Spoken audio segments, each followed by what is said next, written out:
Thank you so much for being here. Today, as we're talking about setting the table for handling crisis in our communities, I thought of Angela Howard. Angela and I work nearby each other. She and her dad were co-founders of an organization here in the Vancouver, Washington, Portland area that really helps churches to connect with counseling and other mental health agencies to provide resources for their people. Angela has since started her own opportunity where she is a consultant with Angela Howard Consulting, where the scope of her ministry has gone from the Southwest Washington, Portland area to nationwide. And we're thrilled to have her with us today to share her wisdom on how we can prepare for crisis. So Angela, thank you so much for being here. And we look forward to learning from you today. Well, thank you so much. I think there's a lot of wisdom in the room already from what I have heard. So I hope I can add a little something and offer some practical steps forward. When my family faced mental illness in the 90s, the stigma was profound. I mean, we still have stigma today, but in the 90s, it was really intense. And he was at a youth staff meeting one day and just thought, you know what, I'm going to take a risk. I'm going to tell them I'm feeling sad and depressed, but I don't really even have a reason. I don't have circumstance that's creating this. I'm really struggling. And one of the other workers said, well, if you're depressed, then I really question whether you have a relationship with Jesus, because Christians should never be depressed. It was like probably the worst possible response that someone can make in a moment where, you know, someone's being transparent and really trying to share their heart. And it led to so much distress and eventually plans for suicide. And thankfully, we discovered a diagnosis of bipolar 2 disorder and kind of got on that pathway to health. But that took 10 years. The first 10 years of our marriage. And honestly, that is a very common occurrence for a mental health diagnosis to take that long, just because people don't have the resources, they don't know the right place to go. And so even though it's definitely a buzzword these days, all over social media, you know, movies and TV, there's still a lack of understanding when we face this in our own personal lives, and then also when we face it in the church as a whole. And so under normal circumstances, people in the United States will be like really half of adults in the United States will experience a mental illness in their lifetime, but the other half still need to care for their mental health. So if you are someone that you love is struggling today, you're definitely not alone in that struggle, whether there's been a diagnosis or not. Sometimes when we think of mental health, we think of a specific diagnosis where someone is struggling with an anxiety disorder or bipolar disorder, schizophrenia, depression. But our mental health includes so much more than that. It's our emotional, our psychological and social well-being, and it affects many areas of our lives, how we think and act, how we feel, and how we relate to others and handle stress. And so that encompasses a lot of who we are. I think one important reason that we need to address this is not just about the need, but also because there's a biblical precedent for caring for the whole person. Matthew 9:35 says that Jesus went through all the towns and villages, proclaiming the good news of the kingdom and healing every disease and sickness. Kay Warren writes that Jesus modeled preaching, teaching, and healing, and that needs to be our model. You know, he cared for the healing of every disease. It was an intrinsic part of the life of Jesus. So it wasn't exclusively about salvation and heaven, but it was about him being our shepherd that cares for us holistically in our minds, our bodies, and our souls.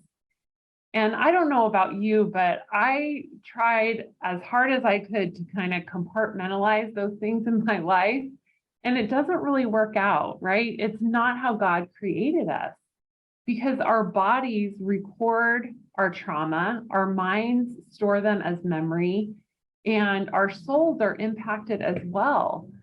I'm so comforted by what David says in Psalm 56:8, and he shares that God keeps track of all our sorrows. He's recorded and collected our tears in a bottle and recorded each one in your book, in his book. And so I know that he is present with the broken, and all of us have brokenness in some way. So issues of mental illness can impact our spiritual life because issues of perception and perspective accompany mental illness. But it's not inherently a spiritual problem any more than cancer or diabetes is a spiritual problem. But what we can recognize is that there are roadblocks to mental wellness and to spiritual growth. Jesus said that the greatest commandments are to love the Lord your God with all your heart, soul, mind, and strength, and to love your neighbor as yourself. There are no greater commandments than these. So this emphasis where we are loving God and loving others and ourselves, it is a part of our whole selves that we're offering to God, right? I love Counselor Peter Pignon writes that when any one of those parts becomes wounded or hindered, then it limits the whole. Specifically, it limits our ability to love God and to love others. And I'm confident that each one of us is here today because we want to live out the greatest commandment. We want to serve Jesus. We're serving our communities in the area of youth ministry. And so let's not forget the entirety of that passage of loving God and loving our neighbor and loving ourselves.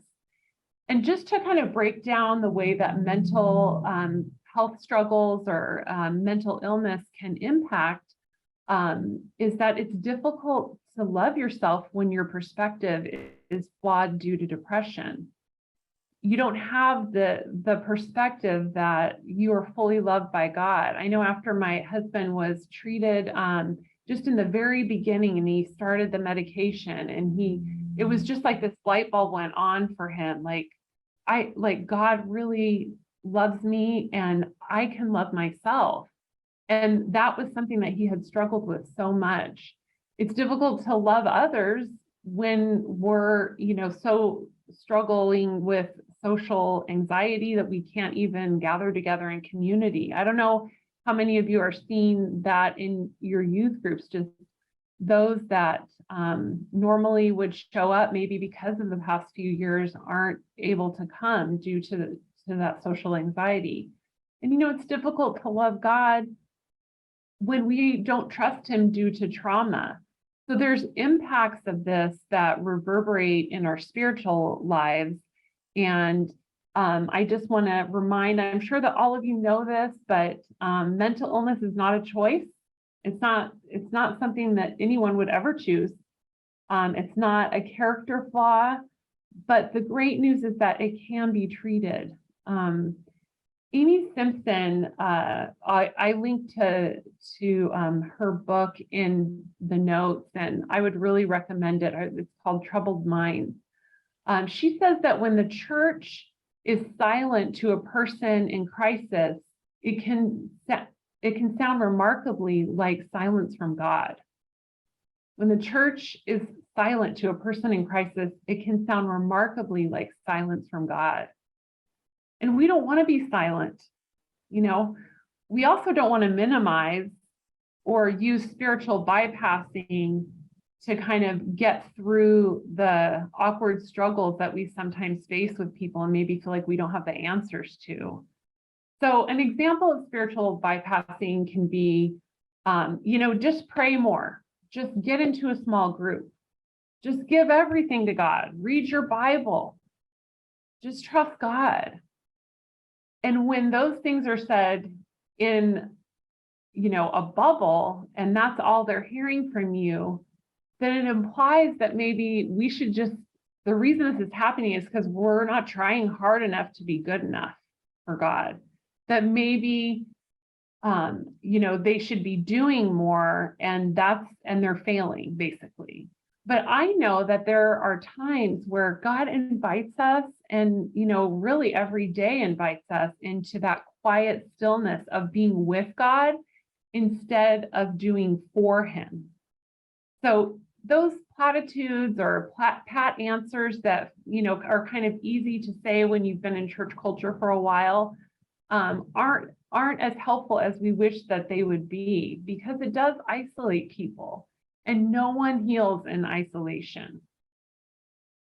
I think in the earlier discussion, trauma was brought up, and I kind of wanted to break down a little bit what trauma is, because it is a word that is thrown around a lot.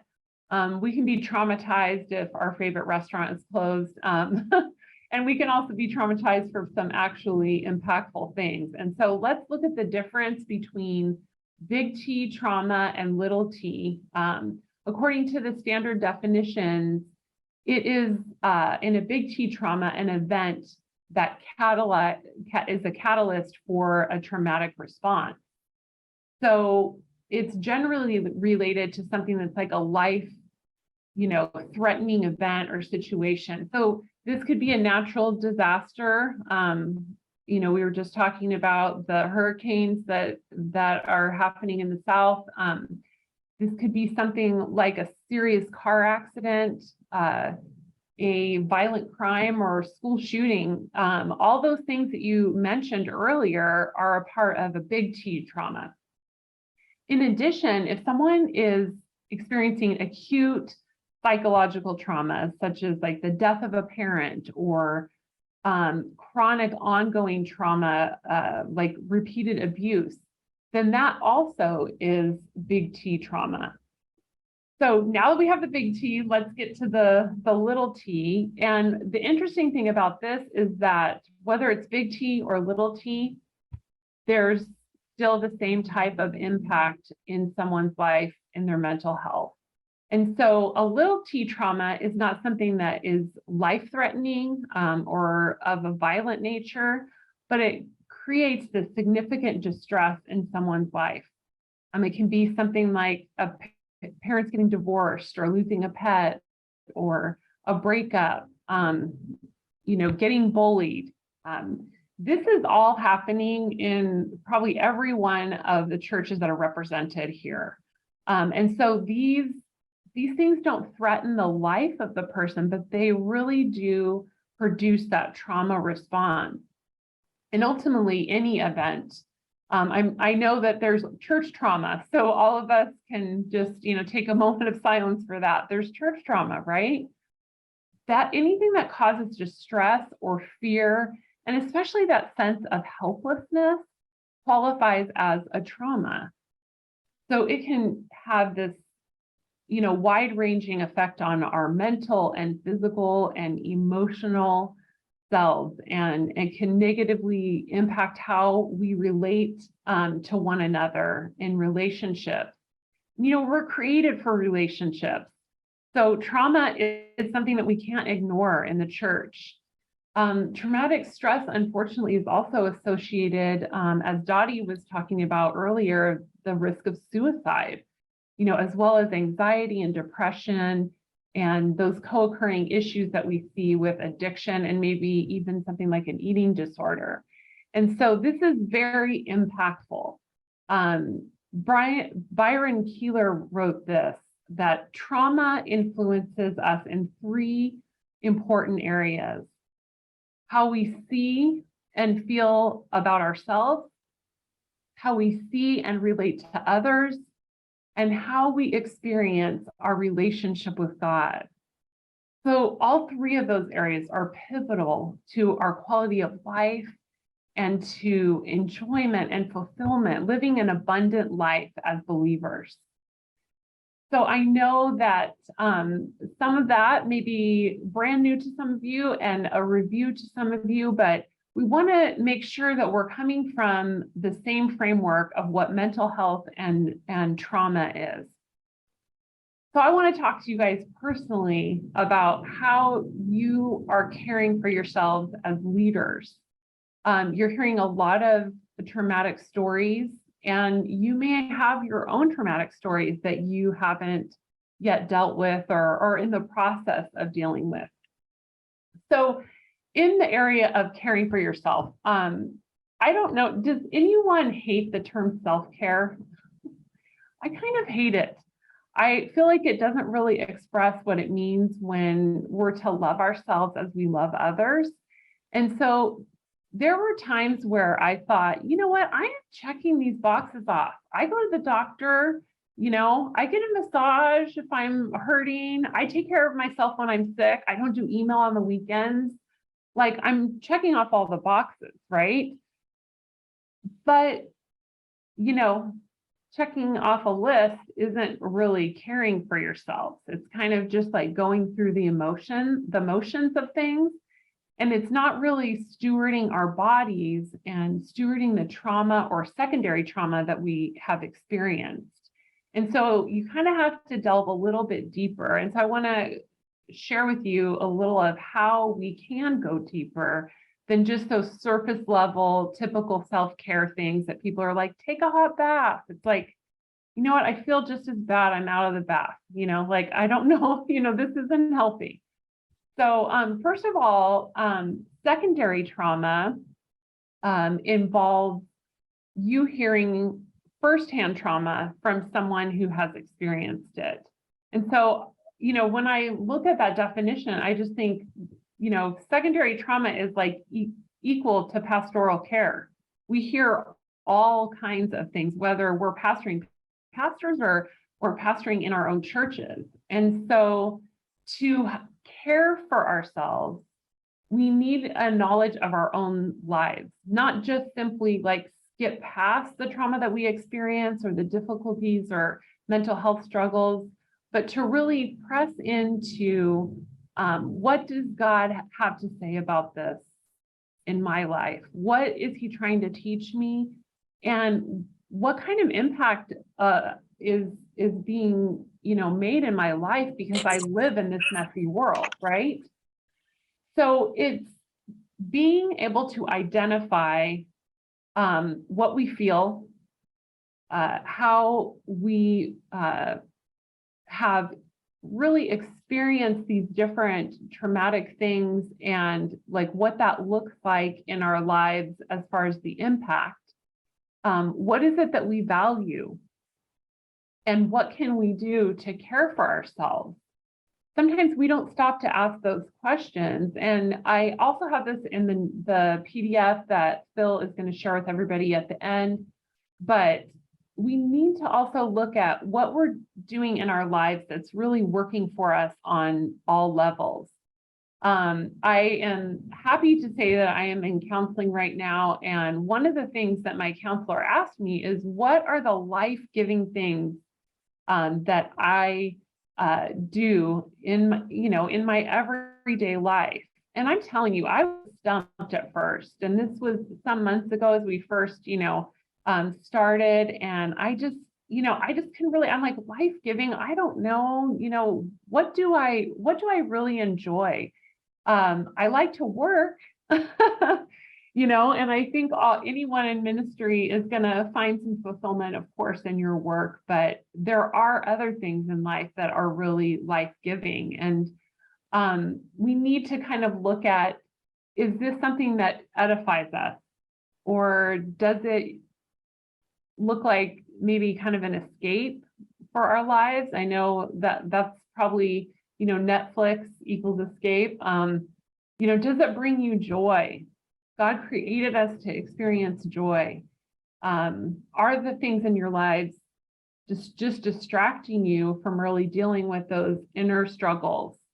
And are you living a life of purpose and calling? I know I can answer yes for you guys. I know that is exactly what you are working to do as you serve in this capacity. And so I really just want to jump right into some of the questions that you may have seen that Phil sent out ahead of time, and start with, what should a pastor do if they feel like they're out of their depth and they need to refer to a mental health professional? I think the reason that we see so much struggle and these types of issues in our churches is that people actually, statistics show this, people will actually go to a church when they're in the middle of a mental health crisis, even before they go to their own doctor or counselor. So it is actually something that we should be proud of, that people want to come to our churches to ask for help when they're in the middle of a crisis.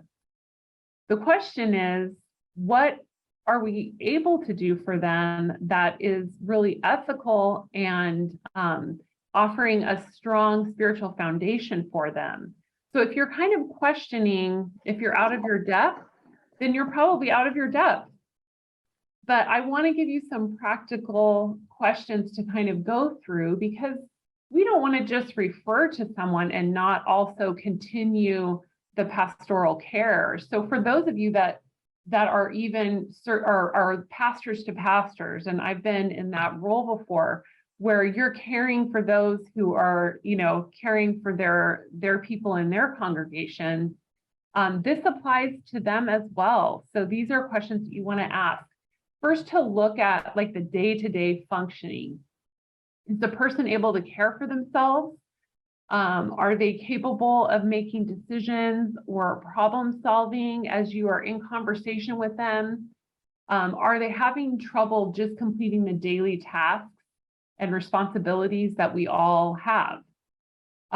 Secondly, what kind of level are they at as far as distress and sorrow? We know that we're actually promised that we'll face trials in this world, but that, Christ has overcome. But in the middle of those trials, if they're getting to the point where they are in so much emotional and mental anguish that they can't function, then you need to refer. You need to look at how well they're even tolerating and coping with the distress. And so that's going to give you some really great indication about whether or not to refer or to just continue with pastoral counseling. And probably one of the biggest things is just the potential for danger. Because if they're having struggles with having thoughts of harming themselves or others, it's automatic referral. If someone is engaging in risky behaviors, then that's a big red flag as well. And if someone is struggling with addiction, you definitely want to refer to a mental health counselor. And so if someone that you're serving is having troubles in these three areas, then not only are we wanting to refer to a mental health counselor, but as believers, we want to have someone that shares our worldview, right? A mental health professional that can do that. And so if someone's obviously, this is, goes without saying that if they're in immediate danger, then you stay with them and you call 911. I actually had a family member call me just a couple of weeks ago and said, my daughter she is really struggling, and I feel like she's having a breakdown. She's threatening to kill herself. And so I said, you go into her and you tell her we're going to the hospital. So she goes in, says, listen, we have to go to the hospital. This is serious. She refused. And so I get another call. Okay, she refused. Now what am I going to do? And so the next step is, look, I'm calling 911 or you're getting in the car with me. She still refused. So my family member called 911. And then she kind of snapped out of it, like, okay, this is for real. And they went into the emergency room and fortunately got some really good care and help in that time. I know that's not always, we don't always have the ideal situation, but when someone is threatening their own life, we really need to take it seriously and find out if they have a plan and find out if they have the means to do something. So Christ-centered mental health professional, what does that look like? They can really help to stabilize and strengthen the mental health of someone. And then at the same time, people aren't going to lose you, but they're going to have a pastor who is going to continue to build into them the spiritual foundation, which is Christ. I know we know that from 1 Corinthians 3:10 and 11, that our foundation is in Christ. He's the one that holds it all together. And so we don't want to minimize the power of that in people's lives and the transforming work that can happen as a result. So I know that one of the things that we want to answer as far as the question is, well, that's great, I can refer, but who am I supposed to refer to? I don't even know where to start. And so I would just kind of go through a little step-by-step process of starting in your church. Are there any mental health professionals, counselors, psychologists, any of them that would be able to actually refer you to other mental health professionals that share their faith? And so sometimes people are, pretty, set on not serving people in their own church because there's kind of that a little bit of a crossover of relationships, but they can still refer you to other people who would be a good fit. Contact other churches and denominational leadership for recommendations. And then when you have those recommendations, what I've seen really the best outcome from referrals is when I can sit down with someone, I can vet that counselor by asking them what led them to be a professional counselor. What type of faith journey have they been on that, made them want to commit their lives to Jesus? What areas of specialization do they have? Because each counselor is very individual in that. So there might be someone that is an expert in trauma, or there's someone that is, really exclusively dealing with kind of the symptoms of depression and anxiety. So it really varies with each counselor. So it's important to know what their scope of expertise is. A great question to ask is, how do they integrate faith and mental health counseling? So we want to see that there can be a marriage of that. We love that they've had that great training, but we also want to know that they're really, very aware of the fact that they're not the only counselor in the room, that the Holy Spirit is there to lead and guide each one of us as we serve. And so make sure that you ask that question. And lastly, you can definitely search on Psychology Today. Just click on, Christian counseling, click on the area that you're in, and that can give you a few places to start. But just realize that the definition of Christian for some people might be different from your definition of being a Christ follower or being a counselor that centers their counseling in faith. I think that's something that doing that kind of like extra legwork is really worth it. Even if you come up with, a handful of counselors that you can trust, it's so worth doing the work ahead of time, and even partnering with other pastors in your area to do that. I didn't want to take up too much time. And so I know the last question was like, what are, the people, the agencies serving in your communities that I would recommend youth leaders kind of start this process of integrating mental health into their churches. And so I listed a lot of videos, books, and mental health websites that are going to be a huge help. Something that I worked on, over the last 15 years is really finding these resources as I started doing just what you're doing, which is interviewing counselors to see if you feel like you can trust them with your people. I think that's super important. And so I hope that will be a helpful resource for you. And if you want to connect with me further, I offer mental health consultations and help pastors and counselors to kind of deal with the business side of their work and walk churches through integrating their faith and mental health. And so I know we're going to be jumping into some small groups, and we'll have opportunity for even some other questions after that. But I just want to thank you so much for having me. And I really hope that this has been beneficial to the work that you're doing. Can't wait to hear the discussion that you have in these groups. It's going to be amazing. Feel free to pause the video here and think through these questions yourself or with the group that you're viewing this with. When you're ready, unpause to hear more of the conversation and the takeaways from the youth workers that joined us live. There might be a couple other people who come back, but what did you talk about? And other questions why we have Angela with us that you're like, hey, could you clarify this more? Or what kind of stood out when you were in your small groups? And I'll get it started. Angela, help me with the self-care piece. Yeah. I know how to diagnose it, that if I can't complete my daily tasks, the day-to-day functioning, risky behavior, struggling with addiction, those kind of things. But as far as referring to someone, if they're struggling in that area, or are you talking about like taking care of ourselves as ministers?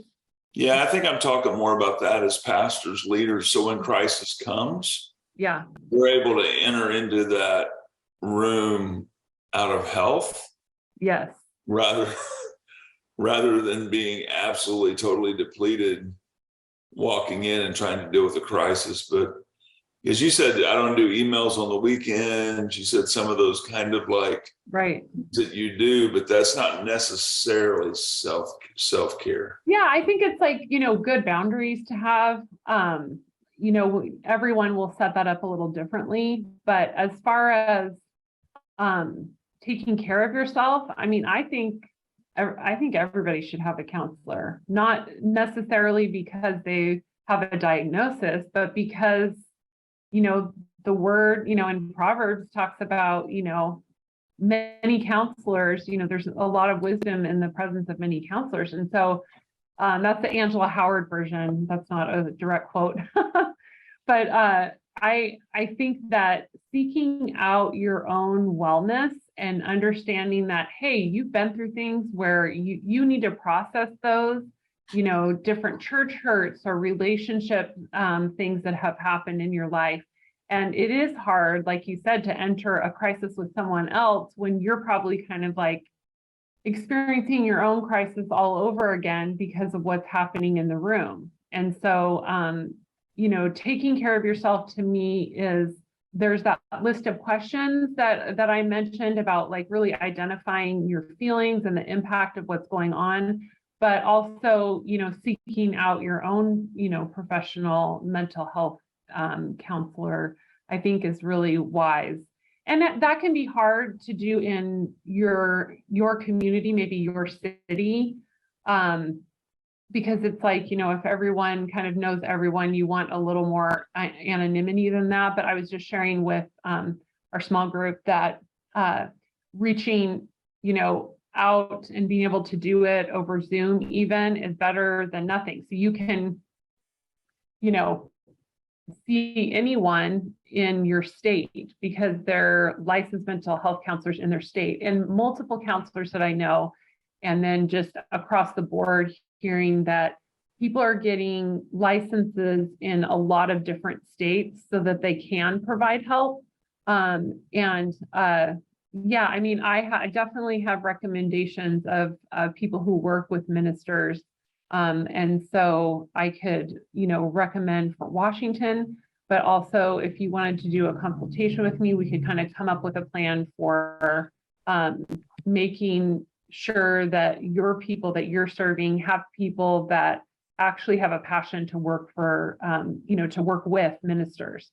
It's huge. There's so many counselors that have previously been pastors or missionaries, and God has led them into this field. So it's really great to connect with those folks. And Kevin, I'm going to let you, this has all been recorded and people will listen to it down the road. We've made a habit not to leave, but we want to keep pretty close to the hour. So if somebody's like chiming in, so I'm going to let Kevin wrap it up. And then if you're good, Angela, and the rest of us, if we want to continue to talk, we can. Okay. Yes, excellent. Thank you, Angela, so much. And thank you for all of you being a part of this. man, just amazing the resources that we need to deal with the mental health. And many of them are out there. We just need to surface them.